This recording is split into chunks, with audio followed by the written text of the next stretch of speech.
তারা লাস্টে ক্ষমা চাইতে বাধ্য হয়েছিল, জানেন তো নাকি? তাহলে আজকে সেই জায়গাতে এই দাদা হুজুরের আওলাদদেরকে এই গালিগালাজ করছে, এটা আপনারা ভালো নজরে নিচ্ছেন?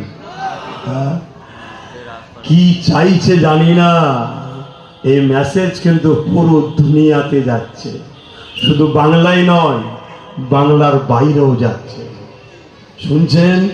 আর মনে রেখে দিও, দাদা হুজুর শুধু বাংলার মুজাদ্দেদ নয়, জবানার মুজাদ্দেদ। আল্লাহ ছাড় দেয় ছেড়ে, এটা আখরি জবানা। এখন আল্লাহ কিছু ঘটাবে না, কেন? যদি ঘটে ঘন ঘন পরিবর্তন হবে তো। এখন দুনিয়ার শেষের দিকে, শুনছো আমার ভাইগুলো, দুনিয়ার শেষের দিকে। যাক, এর পরেও বলছি, আমরা বিভিন্ন সিলসিলা, বিভিন্ন দল আছে, যার সিলসিলা, যার আমির, যার হুজুর, যার শায়েখ, তার কাছে থাক। আপনাকে আমার বলবো না চলে আস, আর আমারটাকেও আপনার যেতে হবে না।